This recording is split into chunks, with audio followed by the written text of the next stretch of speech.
చదువుతున్నా ఇలాంటి ఆడతలు మటుకు అసలు ఉండకూడదు భూమి మీద అనిపిస్తుంది. నిజంగా ఇలాంటి ఆడయోట్లు మటుకు అసలు ఏం చేయాలో నాకు అర్థం కావట్లేదు.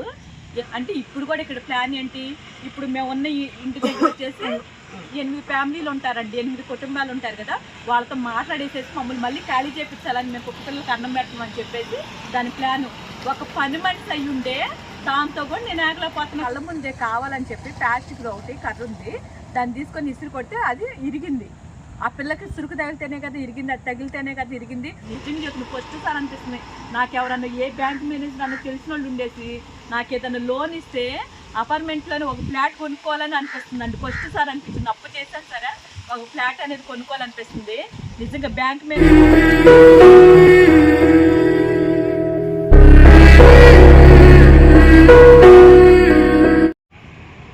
అండి. ఇవాళైతే కొత్త ఇంటికాడ కూడా గొడవ అయిందండి. కొత్త ఇంటికాడ ఎవరితో గొడవ అయిందంటే మాకు ఇప్పటికి 3 ఇళ్ళు మారే కదా నేను, అంటే ఈ మధ్య కాలంలోనే ఆ 3 ఇళ్ళ కాడ నుంచి ఆమె అవి తోడటానికి వస్తుంది కింద గ్రౌండ్ ఏమంటారు అని వాళ్ళు పెట్టుకున్నారు. ఇంటికి అల్లోళ్ళు పెట్టుకున్న వాళ్ళు వస్తూ ఉంటారు. ఆమెతో చాలా అంటే చాలా ఇబ్బంది అయిపోతుందండి మాకు. అక్కడ కూడా అలాగే పుల్లలు పెట్టేసి ఏదో కూడా మాట్లాడి పిల్లలు వస్తున్నారు 2 కూర్చుంటున్నాయి అని చెప్పేసి మాట్లాడి ఇచ్చేసింది.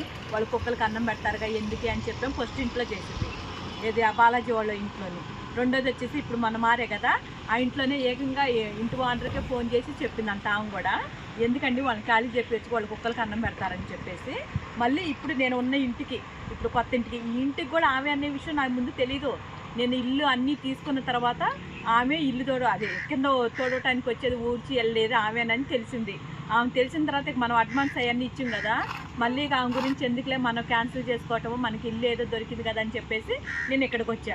ఇక్కడికి వచ్చిన తర్వాత 15 రోజులు ఏమవుతుంది వచ్చేసి. ఇక్కడికి వచ్చిన కానీ మమ్మల్ని చూస్తుంది, ఏదో ఒక రూపాయని గొడవ పెట్టుకోవాలనుకుంటుంది. అక్కడ గేట్ వేస్తే గేటు మళ్ళీ వేయాలి అని చెప్పేసి ఒక బోర్డులాగా రాసి పెట్టారు గేట్కి. మేము ఎప్పుడు వచ్చినా సరే గేట్ వేస్తున్నాం. మేము ఉన్న టైంలో పిల్లలు ఏదైనా లోపలికి వచ్చినా కూడా మేము బయటికి పంపించేసాలి గేట్ వేస్తున్నాం. సీసీ కెమెరాలు కూడా ఉన్నాయని మేము చెప్పినా సరే ఆమె ఏం చేసింది అనుకున్నాం, ఆ బుడిది పైకి వస్తే ఆ బుడిదాన్ని నేను గద్దించా వెళ్ళిపో బుడ్డి అని చెప్పేసి అయిపోయింది. నా కళ్ళ ముందే కావాలని చెప్పి ప్లాస్టిక్ ఒకటి కర్ర ఉంది, దాన్ని తీసుకొని ఇసురు కొడితే అది ఇరిగింది. ఆ పిల్లకి సురుకు తగిలితేనే కదా ఇరిగింది, అది తగిలితేనే కదా ఇరిగింది, పుట్టుపుణ్యానికి ఇరిగింది ఎరగదు కదా.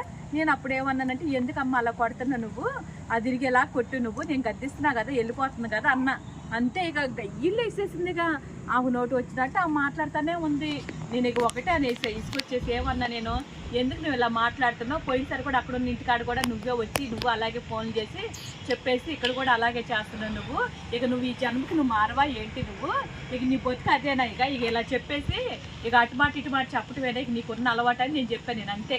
ఆ మాటకి ఆ బూతులు కాడించి ఇంకేయో మాట్లాడింది, అన్ని బూతులే మాట్లాడింది. ఇంకా అసలుకి నాకేం చెప్పాలి, బూతులు మాట్లాడుతుంది, మళ్ళీ నాకు చూపించి నేను ఎలాంటి దాన్ని ఏంటని అంటుంది, ఏడుస్తుంది, ఇచ్చేస్తుంది. నిజంగా చదువుతున్నా ఇలాంటి ఆడతలు మటుకు అసలు ఉండకూడదు భూమి మీద అనిపిస్తుంది. నిజంగా ఇలాంటి ఆడయోట్లు మటుకు అసలు ఏం చేయాలో నాకు అర్థం కావట్లేదు. ఇలాగ నిజంగా ఆడదానికి చెప్పినటువంటి ఇవే వాటికి పిల్లలు ఉన్నాయి, దానికైతే మనవరాలు కూడా ఉన్నారు మళ్ళీ ఆ ముండకైతే. కానీ ఇలా తిట్టి చేస్తున్నారు. కుక్క పిల్లలకి అన్నం పెడితే దానికి పడట్లేదంట, అది చచ్చేటట్టు మరి ఏం కట్టుకుపోద్దో నాకు తెలీదు. ఇప్పుడు కూడా దాని బుద్ధి రావట్లేదు. ఇల్లు తిరిగేసేసి నువ్వు ఇల్లు తిరిగి ఇల్లంతా ఊడ్చి అన్నీ చేస్తున్నావు కదా జనాలకి, ఆ మాత్రం నీ బుద్ధి జ్ఞానం లేదా నీకు, వీళ్ళ ఇల్లు నీకు తెలియట్లేదు అసలు దొంగమండ. నేను ఈసారి దాని ఫోటో కంపల్సరీ పెడతానండి. బాగా నాకంటే బాగా ఇసుకొచ్చేస్తుంది నాకు. నేను ఎందుకు ఇలా మాట్లాడుతున్నా అంటే అర్థం చేసుకోండి మీరు. అంటే ఇప్పుడు కూడా ఇక్కడ ప్లాన్ ఏంటి, ఇప్పుడు మేము ఉన్న ఇంటి దగ్గర వచ్చేసి 8 ఫ్యామిలీలు ఉంటారండి, 8 కుటుంబాలు ఉంటారు కదా, వాళ్ళతో మాట్లాడేసేసి మమ్మల్ని మళ్ళీ ఖాళీ చేయించాలని మేము కుక్క పిల్లలకి అన్నం పెట్టమని చెప్పేసి దాని ప్లాను.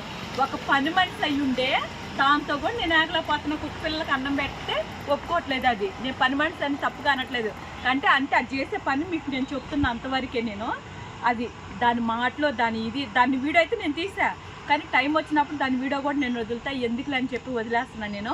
ఇక తర్వాత ఇక్కడ ఏం జరిగిందో ఏమో తెలియాలండి. మరి ఇక్కడ కూడా ఉంటామో లేదో తెలియట్లేదు. కుక్క పిల్లకి అన్నం పెట్టినందుకు అది ఊడ్చేది వచ్చి కూడా మమ్మల్ని బెదిరిస్తుందంటే ఏం చేయాలో నాకు అర్థం కావట్లేదు. మరి పైన దేవుడు ఉన్నాడో లేదో నాకైతే తెలియట్లేదండి.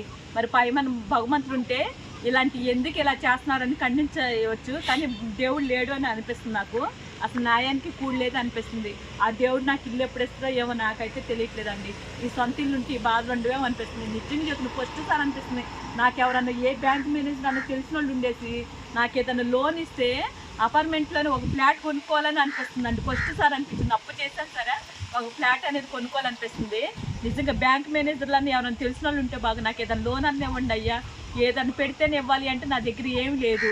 ఓకేనా, 1,00,000 కోసం కూడా నేను చేయడానికి ఇది లేదు నాకు. అంటే 1,00,000 కట్టినా కూడా లోన్ వచ్చిందని అంటానికి కూడా నా దగ్గర ఏమీ లేదు. రూపాయి లేకపోకుండా మీరు ఎవరన్నా నాకు లోన్ చేస్తాను అంటే నేను ఒక అపార్ట్మెంట్లోనే ఒక ఫ్లాట్ తీసుకుని అయినా ఉంటాను నేను. అప్పుడు చుక్కలు చూపిస్తాను జనాలకి, నన్ను ఎవరైతే ఏడిపించారో అప్పుడు చూపిస్తాను నేను. ఎందుకంటే పిల్లలకి అన్నం పెట్టినా కూడా తప్ప అంటున్నారు కదా, అందుకని ఆ సెంటు స్థలం కోసం కూడా నేను తిరుగుతున్నానండి. అది కూడా నాకు రాలేదు. అసలు నాకు ఏం చేయాలో అర్థం కాదు, తల పగిలిపోతుంది. ఎంత కించపరిచి ఇలా మాట్లాడుతున్నారు ఏంటా అనిపిస్తుంది. అంటే చివరికి గిన్నెలు గడుపుకున్న వాళ్ళకి కోపాలు వస్తున్నాయి, కాయలు అమ్ముకున్న వాళ్ళకి కోపాలు, నా మీద అన్నం పెడుతున్నా అని చెప్పేసి ప్రతి ఒక్కళ్ళండి. నిజంగా చెప్తున్నా, మరి నేను ఏం చేస్తున్నాను, నేను వాళ్ళలాగా ఇక మరి మోసాలు చెయ్యాలేవు, మరి ఇక అంతేనేమో, ఇక మీకు అర్థమయ్యే ఉంటుంది ఇంకా వీడియో చూస్తే.